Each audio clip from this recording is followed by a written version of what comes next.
L'actualité de ce soir nous plonge dans ce litige entre l'Église des Assemblées de Dieu et la directrice générale de l'hôpital protestant Chifra.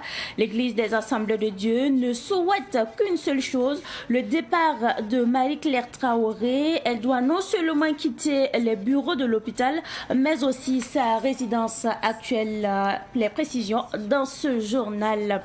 Et puis l'association des journalistes et communicateurs scientifiques a tenu un panel sur la vaccination des enfants, car nombreux sont ces parents qui hésitent encore à faire vacciner leurs enfants. Une problématique qui a été justement abordée durant ce panel, à suivre dans ce journal. Mesdames et messieurs, bonsoir et bienvenue à ce rendez-vous consacré à l'actualité sur Savan TV. Le chef de l'État, le capitaine Ibrahim Traoré, va séjourner demain dans la région du plateau central. Le chef de l'État va procéder à l'inauguration d'une nouvelle cimenterie dénommée Société industrielle Sino-Burkina de Ciment SA. Il aura également des échanges directs avec les forces vives de la région du plateau central. Et comme annoncé en titre, l'Église des Assemblées de Dieu du Burkina a animé une conférence de presse hier à l'hôpital Chifra. Il était question du différend qui l'oppose à Marie-Claire Traoré, ancienne directrice générale de l'hôpital Chifra. L'Église a précisé qu'elle n'a jamais souhaité une procédure judiciaire pour une sortie de crise. Toutes les tentatives de médiation qu'elle a entreprises auprès de Marie-Claire Traoré sont restées vaines. Le compte rendu avec notre reporter Samuel Moko. Les réformes en cours sont certes difficiles, mais indispensables.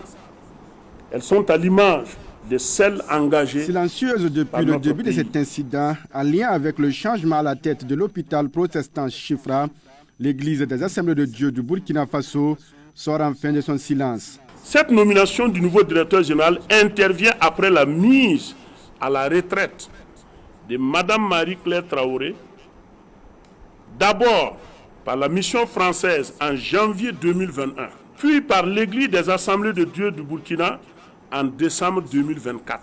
Pendant les échanges, Mme Marie-Claire Traoré a même eu à proposer successivement deux candidats.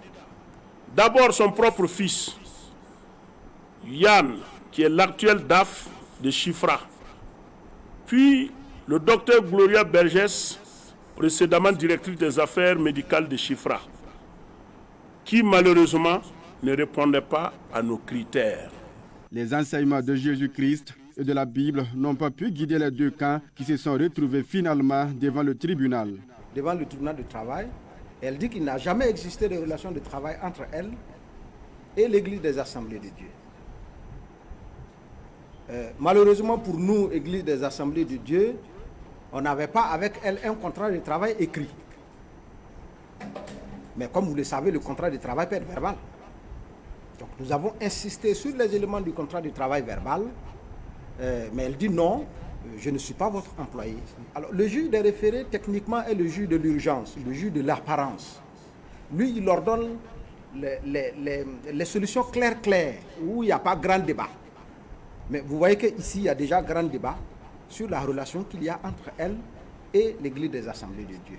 Malgré ces événements, l'Église des Assemblées de Dieu du Burkina Faso reconnaît la contribution de l'ex-directrice générale Marie Traoré au rayonnement de l'hôpital protestant Chifra. Nous avons d'ailleurs plusieurs fois et à plusieurs niveaux, y compris auprès du personnel de Chifra, reconnu le mérite de Mme Marie-Claire Traoré, à qui nous avons réaffirmé notre gratitude pour tous les efforts consentis pour le développement de l'hôpital protestant Chifra, qui est passé d'un CSPS à un hôpital de référence sous sa direction. Dans une correspondance en date du 4 février 2025, nous en parlions à Monsieur le ministre de la Santé du Burkina Faso, à qui nous solliciterons pour Mme Marie-Claire Traoré une distinction honorifique de l'État burkinabé lors d'une cérémonie que nous voulons solennelle et dont nous conviendrons ensemble de la date en temps opportun. Des actes plus concrets, dans la même dynamique, dont le baptême d'un des bâtiments de l'hôpital protestant Chifra au nom de immeuble Marie-Claire Traoré, ainsi qu'une prise en charge financière à vie au profit du couple était même en réflexion. Au présidium, à l'occasion de cette conférence de presse, il y avait l'administrateur général des églises et des assemblées de Dieu, le pasteur de l'église Adé Tanguem Barrage, le nouveau directeur général proposé par les églises et des assemblées de Dieu, le conseil de l'église et le secrétaire général de l'association Chifra. Après ce ping-pong entre l'église des Assemblées de Dieu du Burkina et l'ex-directrice générale de l'hôpital protestant Chifra, nous parlons cette fois-ci actionnariat populaire. En effet, l'actionnariat populaire a été expliqué à nouveau à la population de l'arrondissement 3 de la ville de Ouagadougou. Les premiers responsables de la société coopérative avec conseil d'administration Bâtir l'avenir étaient dans le dit arrondissement pour justement sensibiliser la population à travers une initiative dénommée Opération 72 heures. Le point avec notre reporter Abdoulaye Kinda. Commerçants, responsables d'associations coopératives de l'arrondissement 3 de Ouagadougou étaient face aux premiers responsables de l'Agence pour la promotion de l'entrepreneuriat communautaire APEC. Objectif: acquérir davantage d'informations sur l'actionnariat populaire. Comment souscrire? Quels sont les avantages? Aujourd'hui, c'est une initiative de la société coopérative avec le conseil d'administration Bâtir l'avenir de faire des tournées au sein des différents arrondissements pour sensibiliser et pour également réunir les responsables, c'est-à-dire les responsables des marchés, il y a les différents les cadres et puis les personnalités, pour leur expliquer encore davantage ce que c'est que l'APEC et pour leur demander également de nous accompagner pour que la sensibilisation soit détaillée, pour que partout au Burkina Faso, les gens puissent comprendre ce que c'est que l'actionnariat populaire. Le président de la délégation spéciale de l'arrondissement 3 de Ouagadougou, au nom de la population, a salué l'initiative et a invité les populations à souscrire massivement pour le développement du Burkina Faso. Ils sont venus s'impliquer et on croit que vous avez vu que certains même sont sur le point de souscrire et d'autres même sur le point d'ajouter des actions.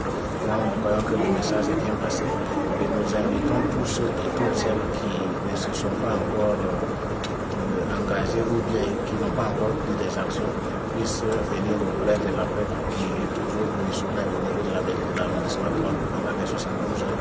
Même indépendamment de ça, vous avez leur équipe toujours disponible au sein de la mairie. La sensibilisation va se poursuivre dans les autres arrondissements de la commune de Ouagadougou. La boutique témoin de vente de sucre de la SN Sosuco vend entre 2 et 10 tonnes par jour. En tout cas, c'est le constat fait à la maison de l'entreprise et sur le site du Siao, où par moment les consommateurs se bousculent. On fait le point avec nos reporters Fidéline Bansé et Yamilatou Sakana. Deux indices montrent que la demande de sucre local est toujours forte dans la capitale.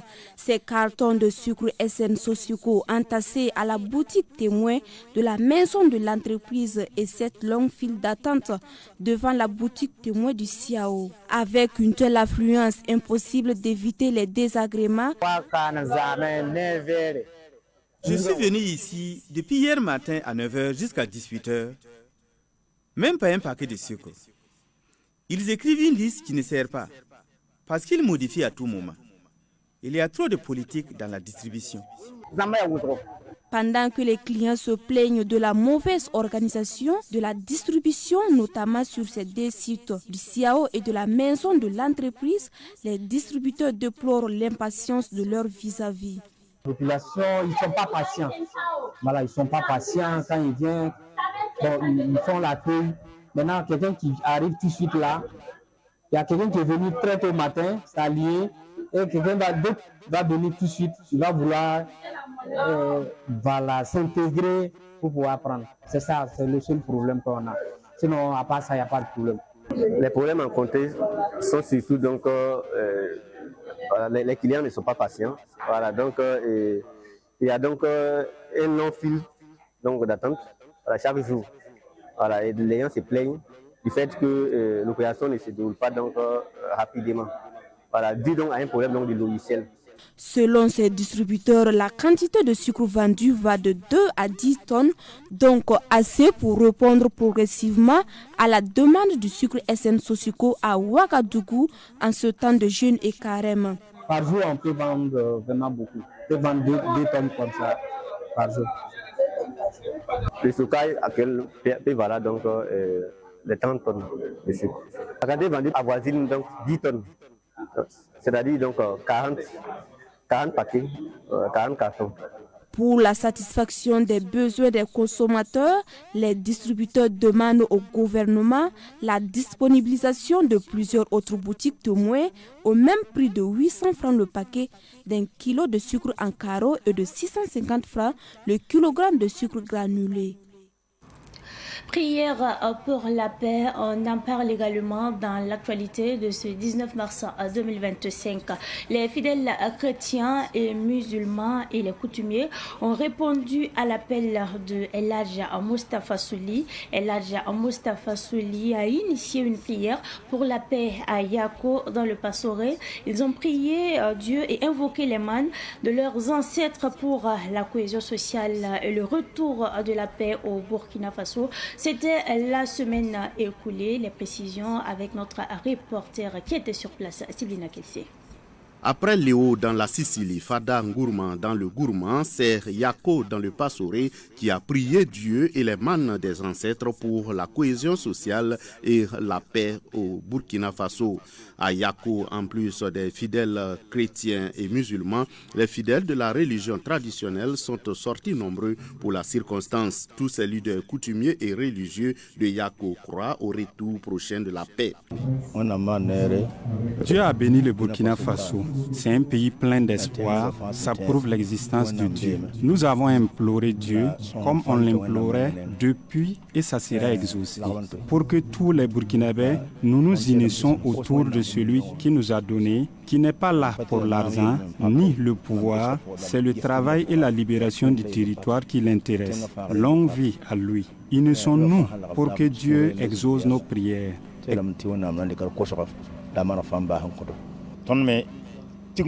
Aujourd'hui, c'est vendredi. Chez nous, les catholiques, c'est un grand jour.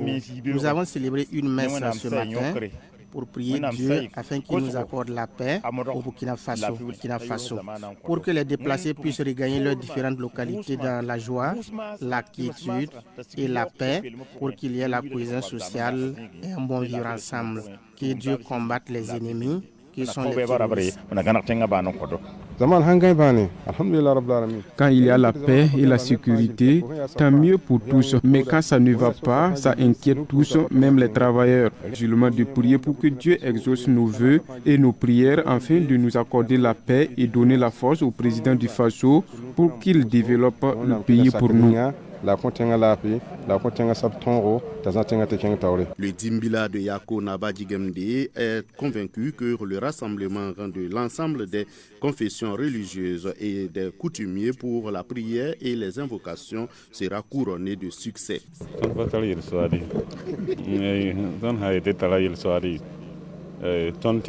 pas de secret. Nous croyons en Dieu, aux musulmans, aux catholiques et aux protestants. Sinon, nous ne faisons pas de distinction entre religieux et coutumiers. D'ailleurs, nous ne connaissons pas la discrimination. C'est pourquoi c'est la cohésion sociale qui est à la base de tout.